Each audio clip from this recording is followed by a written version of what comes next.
Warahmatullahi wabarakatuh. Waalaikumsalam warahmatullahi wabarakatuh. Alhamdulillahirabbil alamin. Ya. Adik-adik yang dimuliakan Allah Subhanahu wa taala. Kehadiran kakak di sini ya bukan untuk mengajar ya, akan tetapi kehadiran kakak di sini karena ada tugas daripada sekolah kampus ya, di mana tugas itu harus dikerjakan oleh semua siswa, mahasiswa, mahasiswi ya. Dan pembagian itu banyak ya, ada yang di Ciwareng, ada di berbagai macam sekolah ya. Maka bagian di sini ya di SMK ini ya. Kemarin sudah di Panawe Mari, alias sudah yang Panawe sekarang lagi di sini karena tugasnya harus mereka, kalau tidak ya bukan mahasiswa namanya ya. Adik-adik yang dimuliakan Allah Subhanahu wa taala, maka sebelum kakak memasuki daripada materi pelajaran yakni akidah akhlak, maka sebelumnya kakak ingin memperkenalkan diri dulu ya. Nama kakak adalah Fuad. Simpel tidak? Simpel. Karena sesuai dengan jadi Fuad ya, bin Muhammad ya, itu sebenarnya nama orang tua ya. Itu kalau di jasa itu ada pakai bukunya bin Muhammad. Cuman karena memang ini ya simpel aja. Fuad ya. Dirapot Fuad. Nah, gitu ya. Jadi simpel aja. Kakak sekarang udah semester 5 ya. Maka setelah kakak memperkenalkan diri, maka kakak juga ingin tahu ini ya nama-nama siswa yang ada di sini ya. Yang hadir aja, yang nggak hadir ya nggak perlu ya. Semuanya ada berapa semuanya? 24. Ini ada berapa ini? Ini ada berapa?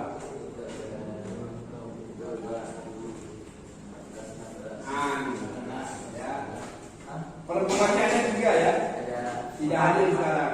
Jadi kebanyakan didominasi oleh laki-laki ya.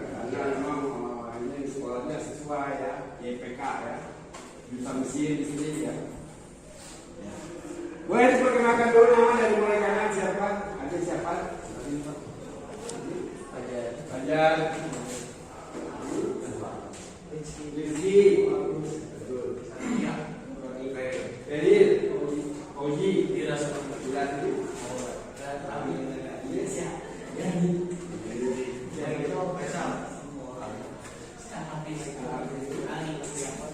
Alhamdulillah ya.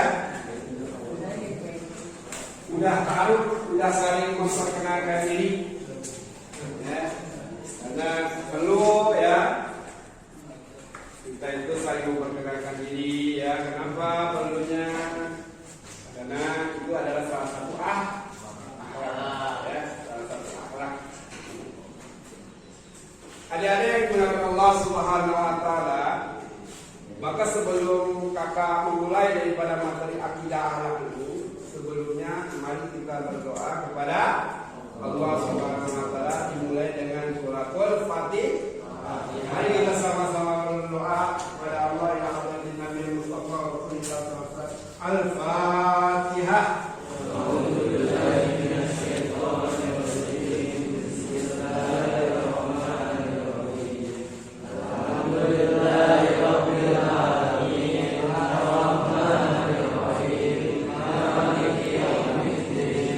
Iya, karena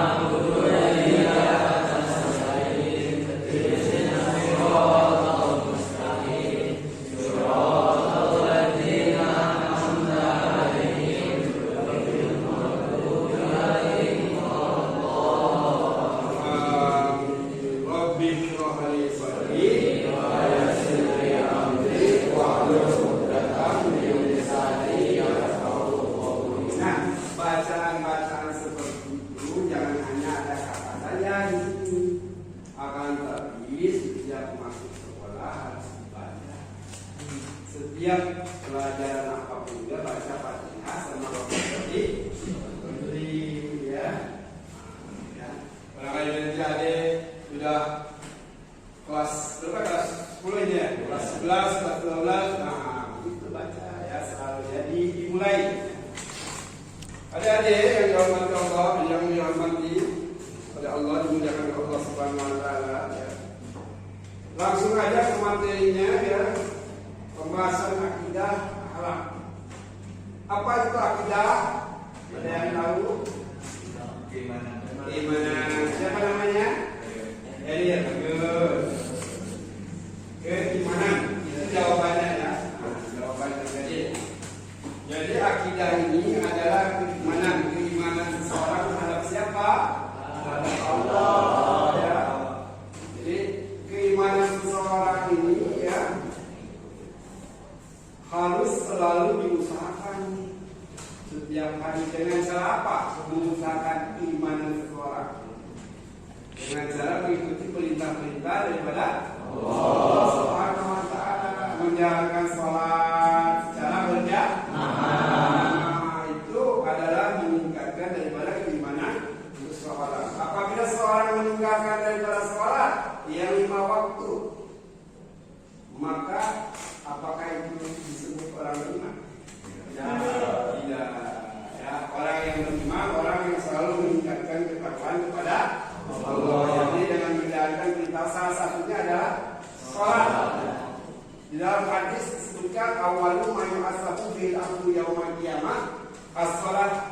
Yang mula-mula ditanyakan oleh Allah Subhanahu Wa Taala kepada seorang hamba di yaumil akhir adalah sholat. Allah tidak menanyakan keturunannya, Allah tidak menanyakan jual belinya bagaimana lakukannya, Allah tidak menanyakan siapa kakeknya, neneknya, istrinya cantik tidak, hartanya berapa tidak. Tapi Allah Subhanahu Wa Taala menanyakan daripada sholatnya bagaimana kepada Allah Subhanahu Wa Taala. Maka apabila baik sholatnya, dalam hadis dituliskan lagi ya, apabila baik sholatnya, baik seluruh amalannya. Dan apabila buruk sholatnya, maka buruk seluruh amalannya. Jadi parameter seseorang ya, dilihat dari apa? Barometer baiknya seseorang, amalan seseorang itu dari sholat. Apabila sholatnya itu asal-asalan, bacaannya asal-asalan, tidak beres, nah, ya. Ada nggak yang asal-asalan? Ada nggak? Sholatnya asal-asalan ada nggak? Asal-asalan. Enggak dengan tajwidnya ya, yang benar ya. Maka yang sebaik-baik sholat itu adalah yang memenuhi adab daripada tajwid yang benar. Ya. Baik sholatnya, ya. Sebelum sholat kita harus apa dulu? Nah, harus dulu. Kuncinya sholat itu sedangkan kuncinya surga adalah sholat. Ya. Kalau kita sholatnya baik, ya, maka seluruh amalan pun baik. Ada nggak firmannya? Inna sholata tanha 'anil fahsya'i wa apa artinya, ada yang tahu? Boleh angkat tangan. Inna sholata tanha 'anil fahsya'i wal munkar, apa itu artinya? Sesungguhnya sholat itu mencegah perbuatan keji dan kalau sholat yang bagaimana? Sholat yang benar, yang bagus sholatnya, bacaannya bagus, sholatnya berjamaah ya. Kalau sholatnya sendiri terus bacaannya benar, bagus tidak? Walaupun bacaannya bagus, bukunya bagus, tapi sholatnya sendiri, maka dikatakan tidak ada sholat baginya, kata Nabi. Bagi orang yang sholat sendirian, sholat itu berjamaah. Ada yang sudah sholat sendirian? Dirubah nanti ya, dirubah nanti sholatnya harus berjamaah. Karena pahalanya berapa? 20. Nah itu pahala orang yang sholat berjamaah itu adalah 20 derajat. Tahu tidak perbandingan ke 1 derajat ke derajat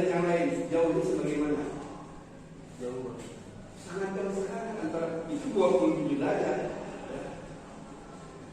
Sekarang contohnya begini. Perbedaan antara sholat orang yang sendirian dengan sholat orang yang berjamaah ibarat orang membeli buah satuan dengan beli buah borongan. Harus ingat ya. Kalau orang yang sholat sendirian itu seperti orang membeli buah satu. Gampang tidak beli buah satuan? Gampang beli buah satu, beli cuma satu, tinggal dibolak balik aja, merah, tidak, kuning, tidak ditawar lagi. Benar nggak? Betul tidak? Itu orang yang sholat sendirian. Nah, mereka juga gampang menilainya. Bulunya bagaimana bacanya? Kita gampang satu orang. Dibolak ditawar lagi. Sholat sendirian juga. Kalau orang sholat berjamaah seperti membeli buah borongan. Kalau membeli buah borongan, misalnya satu kilo buah rambutan, dilihat ke yang jeleknya? Nggak dilihat ya? Yang jeleknya dilihat ya? Namanya borongan. Berapa satu truk buah harganya? 2 juta misalnya. Dilihat ya? Yang jeleknya mana? 2 juga kan? Namanya borongan kan? Begitu orang satu jamaah, ada yang nggak bisa bacaan, ada yang pintar bacaannya. Semuanya dapat pahala 27. Enak gak? Enak gak? Enak orang sholat berjamaah itu. Berarti bodoh orang yang sholat sendiri. Enak sholat sendirian. Jadi kalau orang yang sholat sendirian itu dilihat sama mereka ini gampang. Kalau sholat berjamaah, mereka dinilainya yang nggak bisa bacaan, yang penting gerakan imam aja. Gara-gara Allah Allahu Akbar baca. Ada 4 kriteria dalam sholat yang harus dibaca. Ada 5 tempat, ada 5 yang harus diperdengarkan oleh diri sendiri ketika sholat. Yang pertama takbiratul ihram. Jangan. Tapi itu ketika kita sholat berjamaah itu sudah dapat mencapai pahala yang ini. Asal itu berjamaah. Tapi yang lebih bagus lagi diperdengarkan Allahu Akbar. Yang pertama, yang keduanya apa? Yang tahu tidak? Al-Fatihah. Yang kedua itu diperdengarkan. Misalnya, kalau imam maghrib kan dia suka diperdengarkan suaranya, ya kan? Baca setelah Fatihah sudah mulai. Ya. Kalau ketika imam membaca surat Fatihah kita mendengarkan kan? Amin. Ya. Setelah itu biasanya ada juga imam yang memberikan jeda biar kita membaca Fatihah. Nah, tapi ada juga imam yang tidak memberikan jeda sama sekali. Apa? Yang langsung baca surat yang lain. Apa yang kita lakukan? Apakah kita harus membaca Fatihah? Tapi sedang kita harus mendengarkan dua surat. Ya, ketika kita dibaca surat wastami'u, maka dengarkanlah. Bagaimana? Cukup dengan sampai ar-Rahim saja. Ya. Bismillahirrahmanirrahim. Alhamdulillahirabbil alamin. Ar-Rahmanirrahim cukup. Enggak perlu Maliki yaumiddin dibaca aja karena sampai ar-Rahim saja. Apa dalilnya? Mau sampai ar-Rahim aja 3 ayat. Bismillahirrahmanirrahim. Alhamdulillahirabbil alamin. Ar-Rahmanirrahim. Berapa ayat? Ada enggak dalam Al-Qur'an yang 3 ayat? Ada. Inna sami'na waswari robikawan. Berapa ayat? Berdasar itu, ya berdasar itu boleh kita sampai ar-Rahim saja. Ya, jadi boleh kita membaca sampai ar-Rahim saja. Tapi harus dibaca. Ya, setelah Amin, Bismillahirrahmanirrahim, Alhamdulillahirabbil alamin, Ar-Rahmanirrahim. Tidak terus langsung dengarkan daripada imam baca surat Al-Alaq, surat apa itu dengarkan saja sampai selesai. Begitu juga rakaat yang berikutnya, kecuali kalau rakaat ketiga, keempat, kalau rakaat ketiga, ya kan biasanya nggak suka dibaca ya bacanya sampai selesai.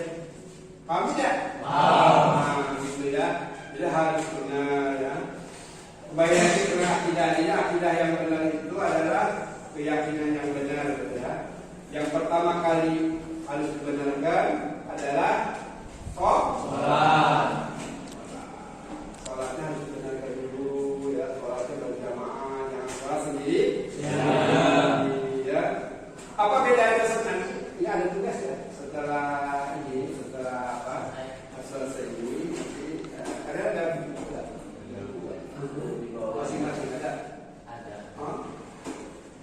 nanti diberikan soal, nanti dijawab ya tidak ya.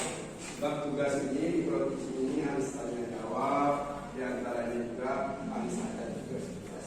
Tugasnya diantaranya yang diberikan kepada siswa-siswa peserta didik ya. Nah, adik-adik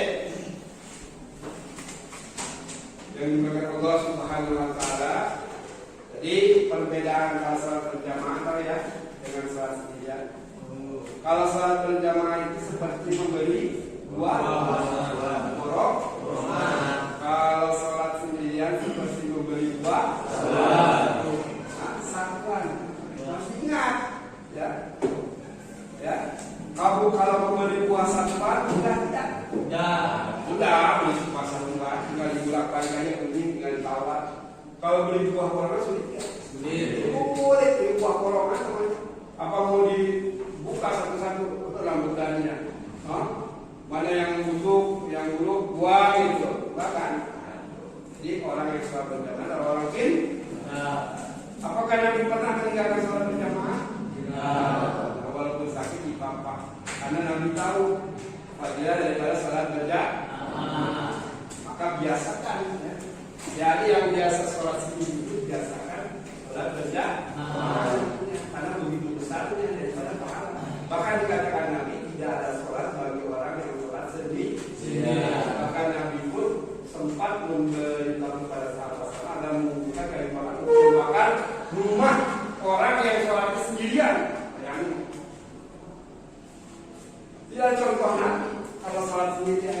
Jadi usahakan ya, kalau misalnya ada ya, di mana ada masjid lagi simpan, tunggu orang yang sholat berjamaah tidak.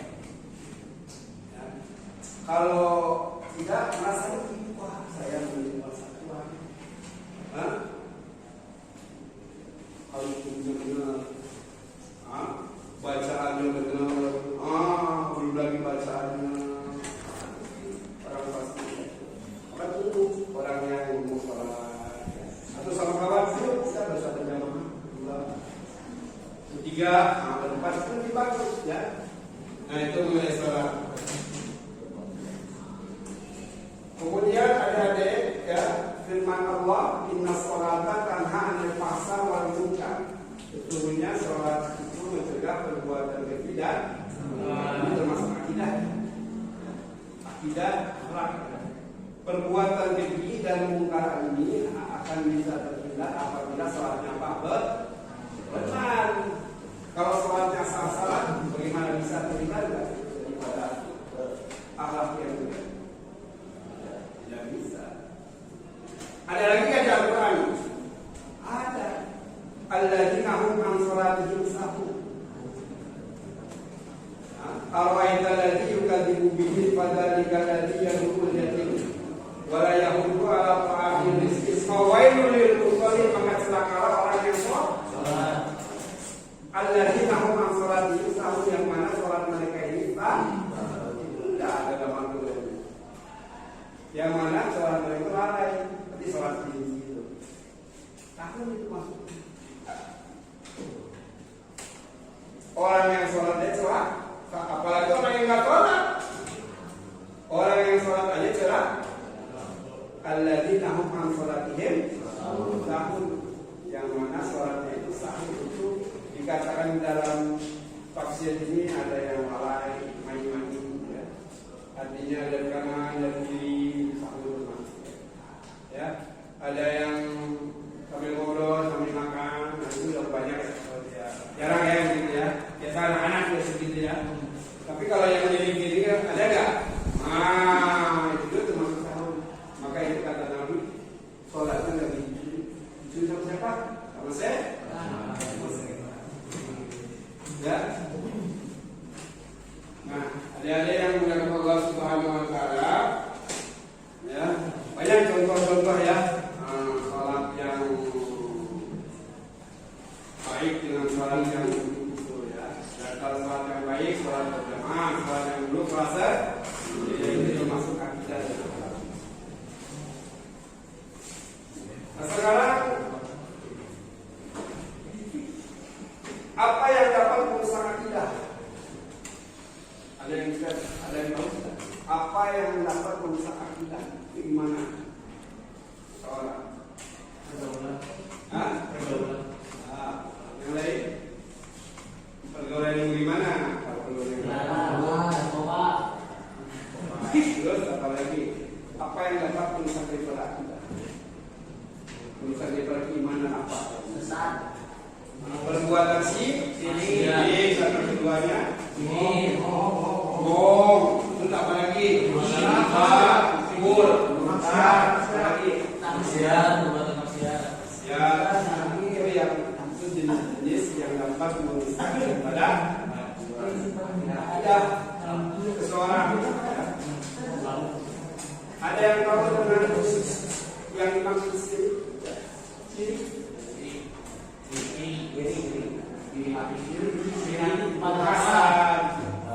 Bukan syirik itu maksudnya syirik. Apa yang dimaksud dengan syirik? Ada yang tahu syirik menyekutukan ya, itu syirik. Masya Allah. Syirik itu ada berapa? Syirik ada aduh. Siapa? Boleh? Ini tidur, jangan tidur. Ya, jangan tidur. Syirik ada berapa? Ada dua. Ada syirik yang besar, ada syirik yang kecil. Syirik yang besar bagaimana contohnya? Syirik akbar. Hah? Syirik akbar itu bagaimana contohnya? Aduh, aku di Google. Syirik akbar contohnya menyembah daripada berhala. Ya, menyembah patung syirik. Itu innala dzulmun adzim. Katakan dalam Al-Quran itu adalah kezaliman yang teramat agung. Adalah syirik. Apakah syirik bisa diampuni Allah? Tidak. Syirik Bisa. tidak bisa. Tidak. Diampuni Allah. Itulah resiko. Ya, kalau orang berbuat syirik. Tetapi karena Rahman Rahimnya Allah, Maha Welas Aslinya Allah, maka segala dosa apapun juga bisa diampuni dengan cara apa? Itu jawabannya. Syirik yang tidak diampuni Allah itu syirik yang bagaimana sampai sakaratul maut masih berbuat syirik. Ya. Ada orang berbuat syirik, obat, tidak melakukan syirik lagi, diampuni sama Allah tidak? Tidak. Allah itu mahanya pengampun. Pasti Allah ampuni. Walaupun dosanya seremban, luasnya, ya. Allah itu maha pengampun, maha welasa, Ar-Rahman Ar-Rahim.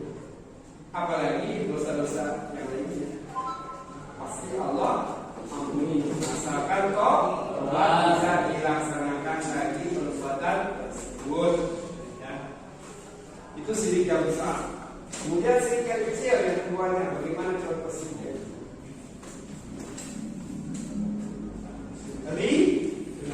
Ria itu syirik juga. Syirik yang kecil asal syirik. Ria itu merupakan syirik yang kecil. Contohnya saja bagaimana?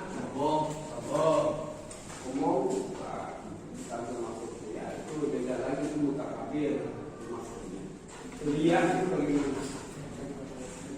Ingin diperhatikan oleh orang lain di dalam hal apa? Ibadah, amanah, berbuat baik. Itu termasuk ria. Kalau ada seseorang yang sholat bukan karena Allah, karena misalnya saya sholat ini karena ingin sama anak ini, karena ada gangguan. Itu karena atau karena pengangguran. Saya sholat kadang-kadang bos, ini ada bos, kadang-kadang saya bisa kerja.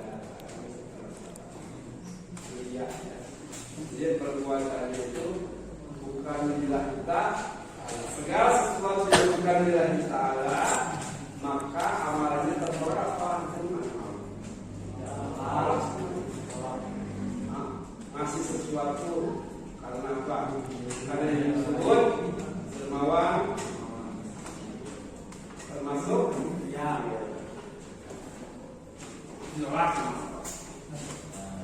ngajar sampai ngajar nih sebagai guru ingin disebut sebagai apa? Sebagai orang yang pintar boleh nggak? Boleh, itu juga dia.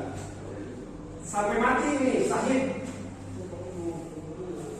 Bisa jadinya kan? Tidak, bisa mati. mati. Pun bisa. Sebagaimana dicontohkan dalam kitab ada keterangan.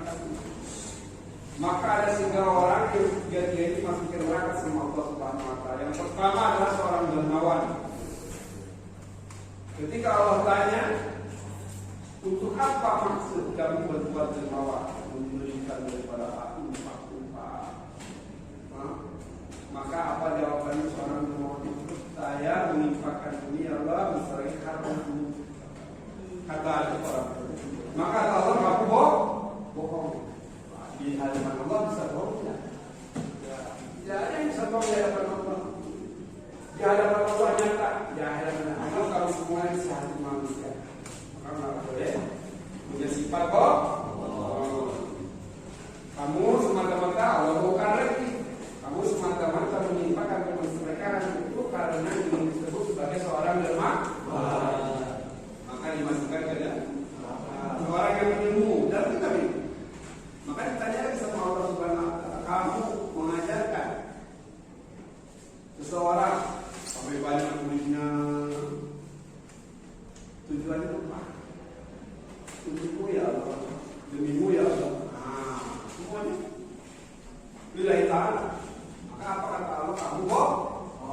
Kamu mengajarkan itu bukan karena Allah, tapi kamu mengajarkan itu karena itu disebut seorang guru, seorang yang maka dimasukkan ke dalam yang enggak lillahi ta'ala. Ini maksudnya ya.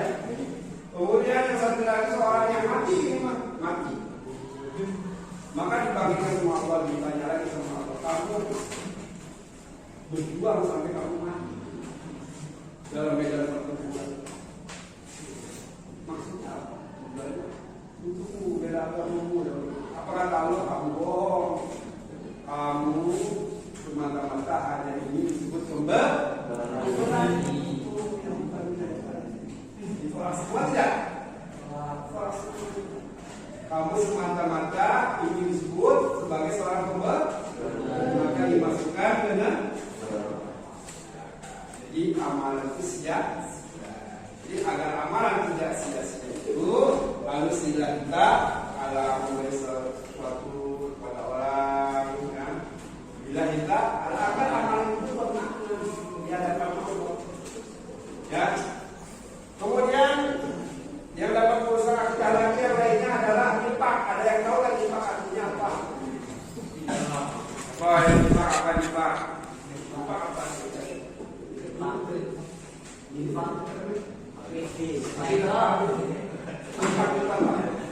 Munafik apa? Munafik siapa yang tahu artinya? Munafik siapa? Ada yang tahu? Tidak apa-apa. Orang yang menyukai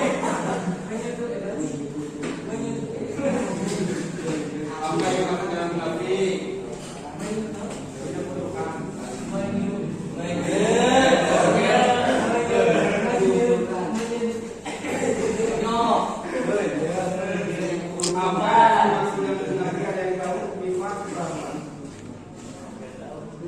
Nifaq itu artinya berpura-pura padahal tidak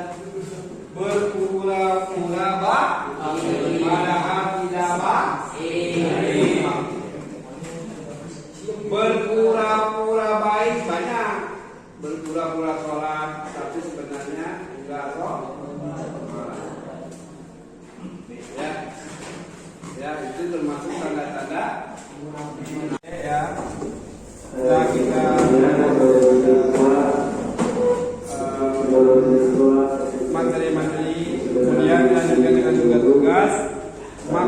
terakhir penilaian tugas ini yang nomor 1 adalah kelompok nomor 2.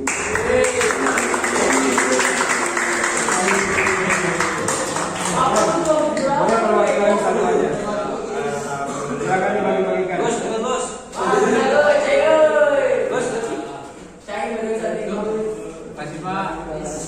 Kemudian yang keduanya, juara kedua adalah kelompok nomor 3.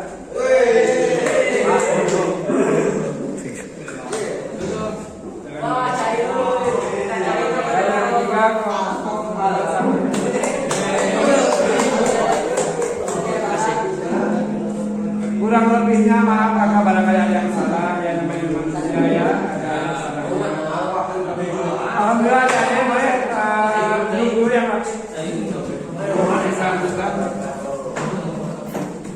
alhamdulillah ya.